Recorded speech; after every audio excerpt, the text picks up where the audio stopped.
is a noisy place at times, isn't it? There are a lot of things happening around us that cling and clack and clang. And in a world with so much noise and so many voices, how do we speak in such a way that people might hear the voice that we want to share that speaks of our love of Jesus?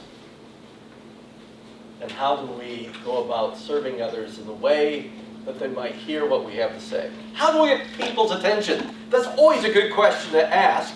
How do we get people's attention? Whether you are trying to sell something, market something, teach something. If you're applying for a job, you want to get people's attention. If you write something, you want to get people's attention. If you're trying to motivate people, hopefully we want to get people's attention.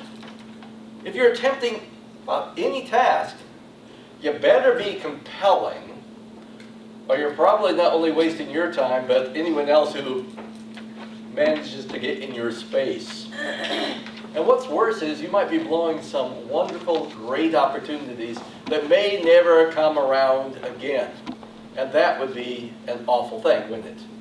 So today, I'm sharing around the idea of living compelling lives. Living compelling lives. Living in such a way that evokes interest, that gets people's attention or admiration or their interest in a powerfully irresistible way. Now, I want to be clear about this. Wanting to be compelling for the sake of simply being compelling is megalomania. It's not a good thing. That would be delusional fantasy, that we ought to always keep the attention of someone else, and that people always ought to have their eyes and ears fastened on us. You know, it's a fantasy to think that power and relevance and omnipotence and self-esteem should all be kind of acquired by us, that we're the main thing. You know, historically we have a name for that, narcissistic personality disorder. You know, that's not a healthy thing for any of us. But being compelling should be an important thing for us if we're thinking about being compelling in the way of serving a greater good. Serving a greater good should be connected with the idea of compelling lives. We want to live a compelling life as Christians in order that others might see our lives, and then that life might bring glory to God and draw people unto Him. That they might see His grace active in us. That they might see a winsomeness and attractiveness that draws them. And so we need to ask the question, how is our life making a legitimate contribution in the way that compels people to pay attention so that God might be glorified?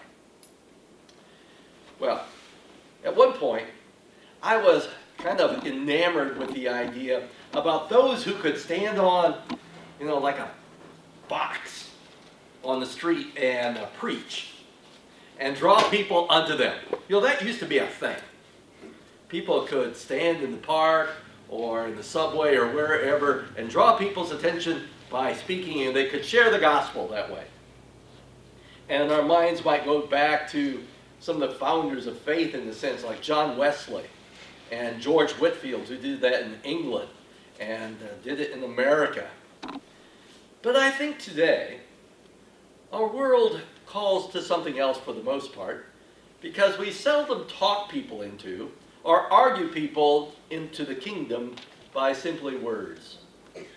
Instead, I think more often we love and pray and influence them by our holy lives that compel them to interest in God. That's much more effective. That it allows the Holy Spirit to speak through our lives as we minister to others and people are drawn to Christ.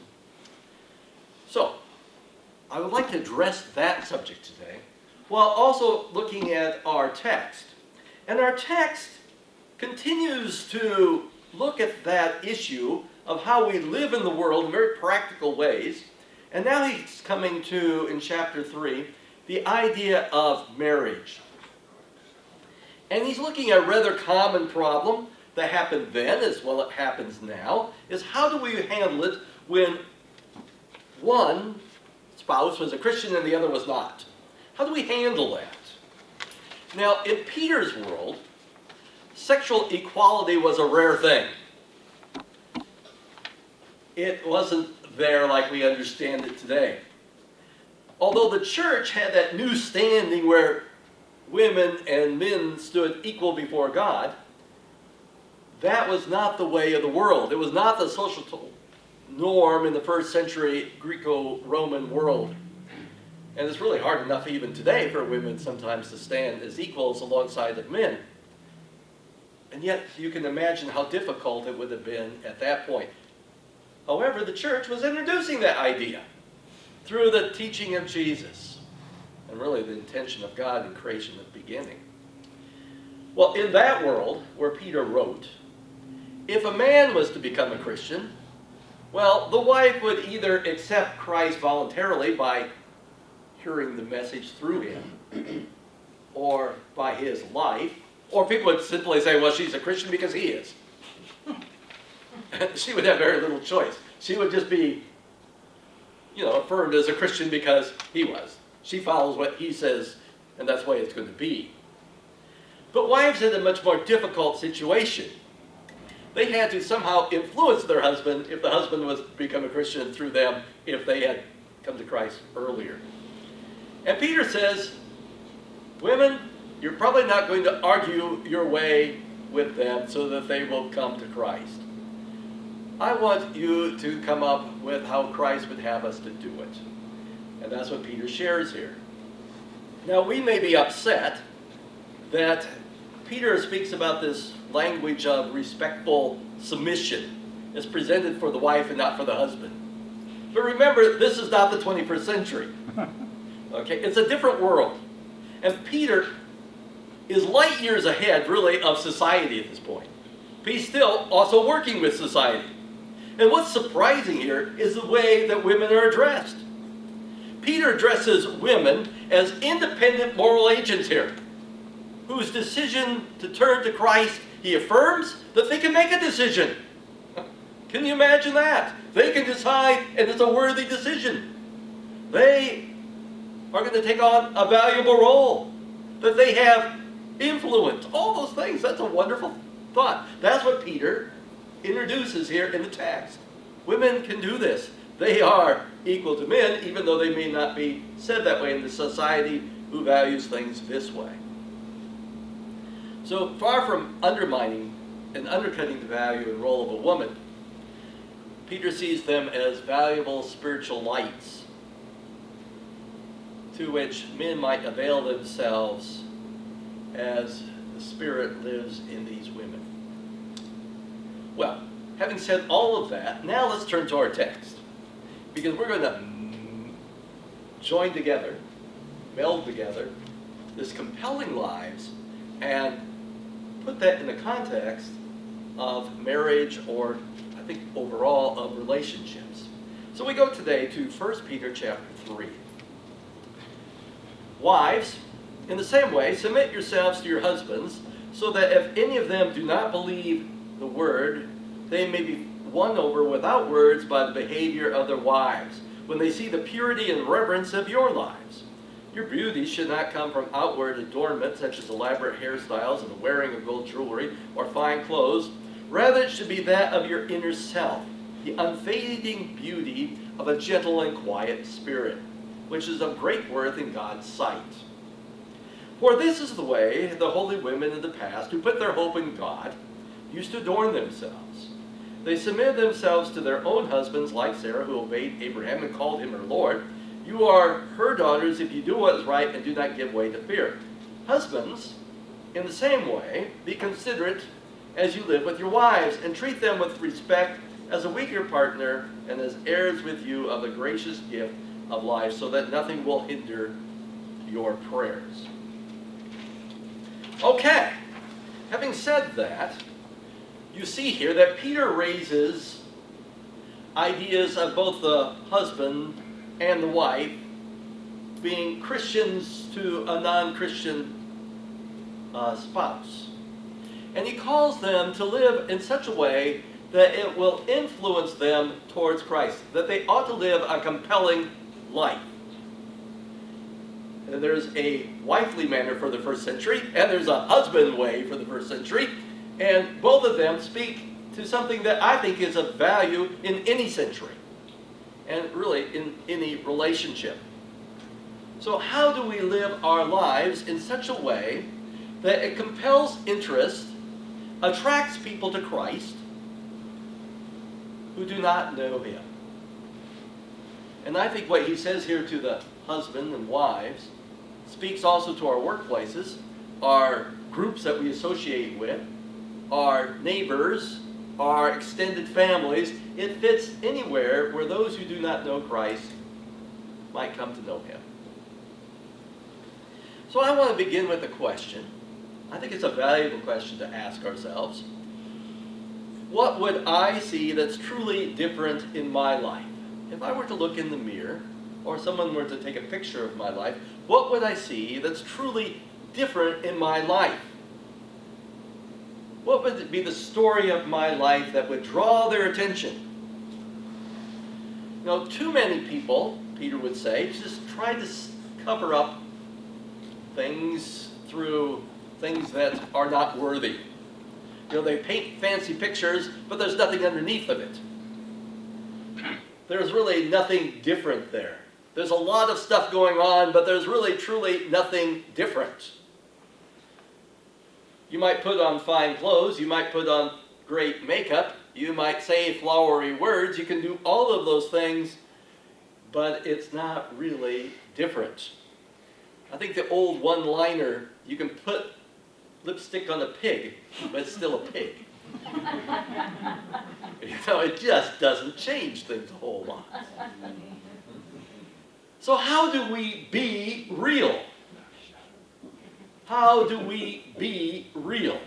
What's the real thing that really compels people, that says, wow, this is different? I want to suggest two things this morning that I think are compelling, coming out of our text today. One we learn from the wife's role, and I think the other we learn from the husband's role, but both apply generally to all Christians. The first real thing is we ought to be real by inward purity and reverence. Because a life of pretense does not convince people over time. And especially close up, when people look at us, they will not see reality. They will not see what really is mattering or different.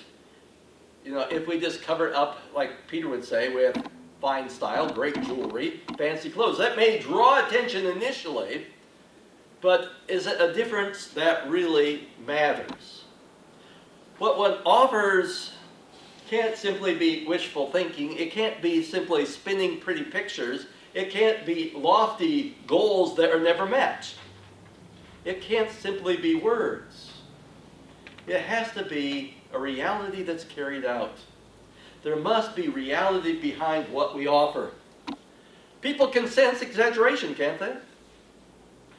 And as a result of that, people become cynical and defensive, and that doesn't work in the long run. Genuine products, genuine benefit is always more compelling in the long run than fancy packaging. So when we have significant relationships with people, what's on the inside is better than the packaging on the outside in terms of lasting value. Now Peter advocates here the power of the inner self, purity and reverence, a quiet and gentle spirit. And Peter, particularly here, asks for Christian women to recognize that their beauty, which is far more vital and important in the world around them, isn't based upon the outside appearance. Now, he doesn't really suggest, as some would say, looking at the text, that it's wrong to dress beautifully. In fact, the godly woman of Proverbs 31 has clothing of silken purple. That's fine clothing. it's not really castigating that. It's really advocating what's of more importance. If you're going to look fine on the outside, be fine on the inside. You're going to disappoint people when you get unwrapped, as a sense. You can't just look good, you have to be good, right? And that's the important thing.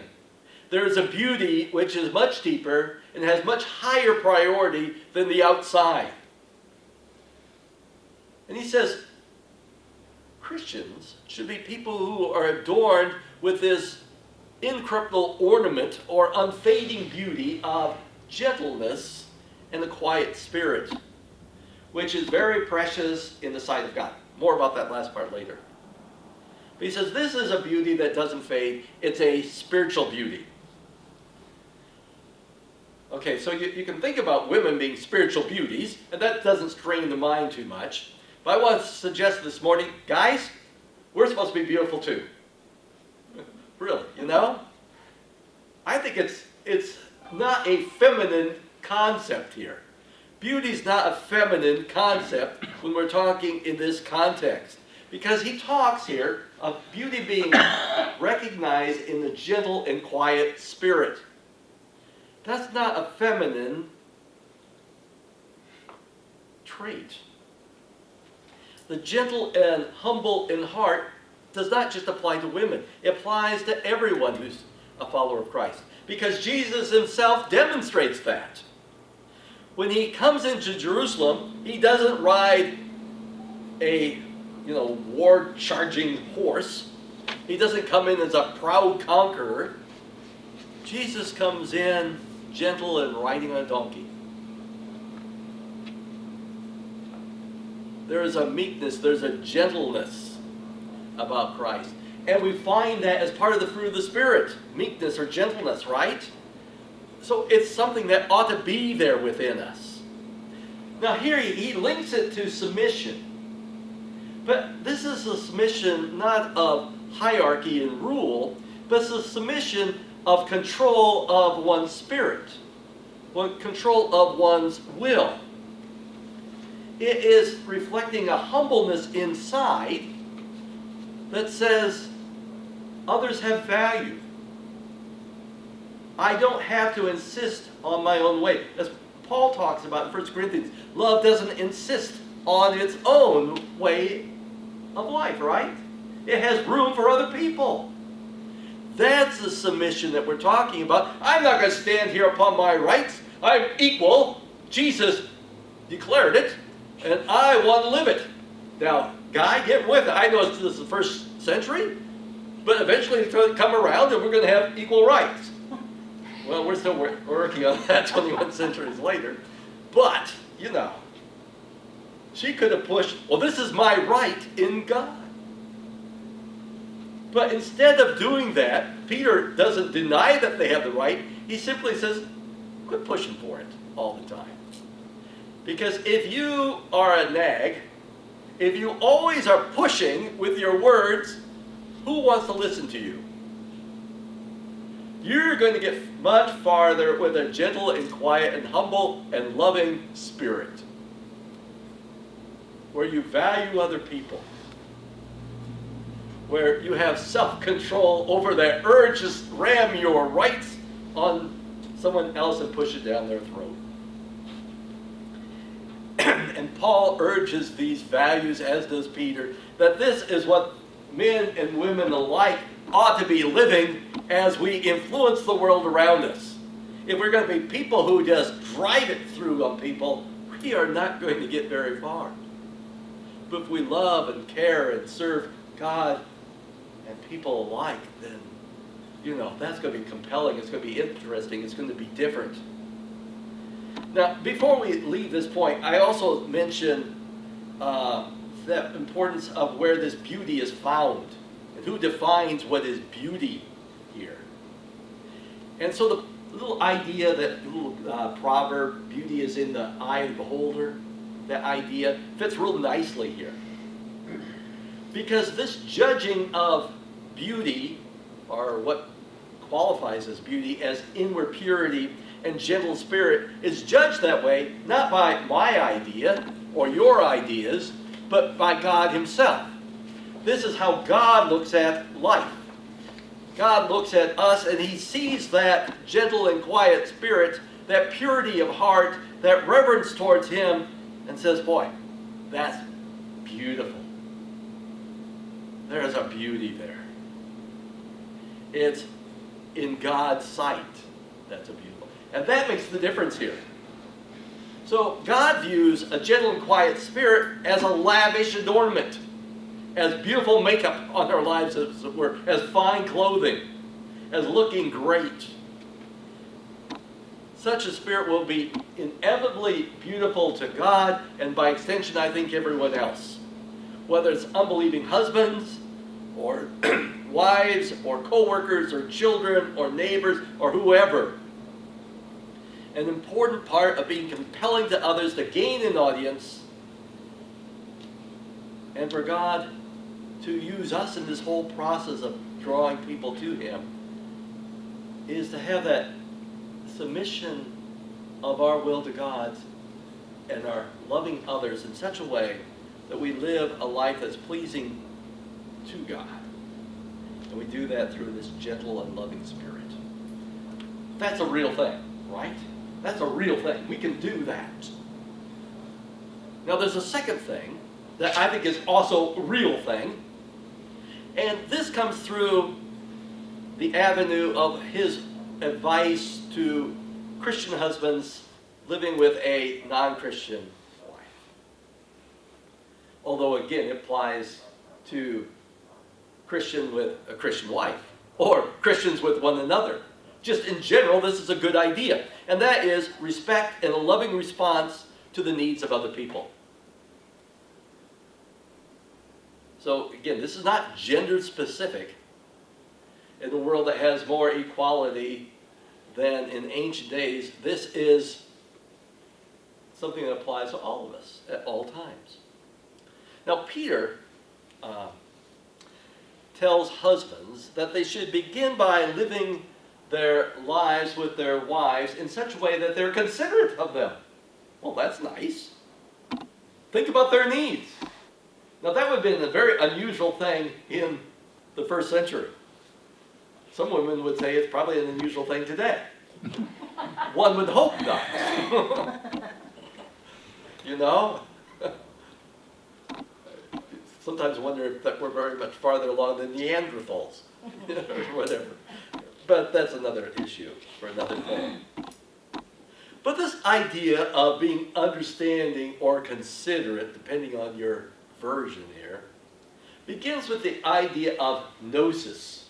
That's really the word behind consideration and understanding. To have knowledge, that's what gnosis means, knowledge. So if we are to be understanding or considerate to another, we must know them. We must know them. Well, that's one of the greatest challenges of any marriage, of any relationship, of any workplace. You know, we want to be known. We like people to, know us well enough to know what our needs are, what our feelings are. That's a good thing. And yet, I think it's one of the hardest challenges often. But it's an important one to master, because in order to love deeply, we must know each other profoundly. Right? To love deeply, we must know each other profoundly. If we are to lovingly respond to the needs of another, we must know what they're about, who they really are. To know another, though, requires time, and it requires honesty and mutual openness and patience and sensitivity and self-control and all those parts that we talked about earlier, so that instead of having to win the argument, we can stay in there and listen to one another, that type of thing. It requires all of that. And we can wrap it all up with the label of love, but I think love often is found in the idea simply of respect. I have this profound respect. And because of that, I can respond to you in ways that yours would say is loving. So spouses should be getting to know one another better and better each and every day so that they can love them and share with them and engage in honest communication and become more intimate with one another in deeper and deeper ways. That is what I think he's calling us to. So this is a call to ending bullying behavior, because that's really the opposite side of that.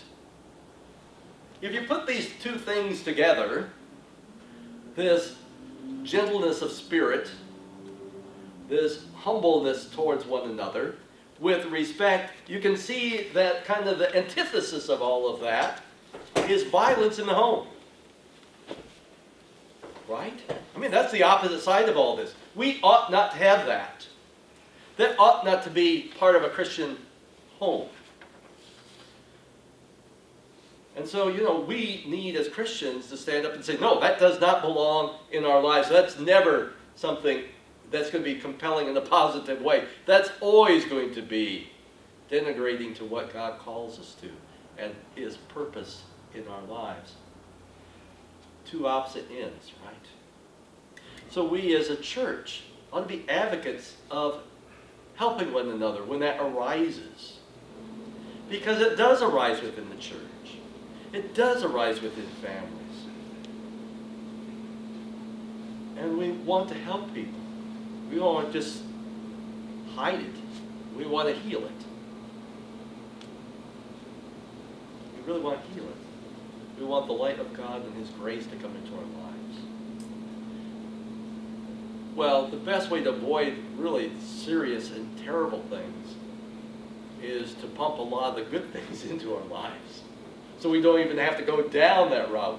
If you begin at the beginning of your relationship with anyone with the idea of respecting them and valuing them and having a pure spirit towards them and gentleness towards them, if you begin with that idea, then you are a long ways walking the opposite direction than the person who's violent.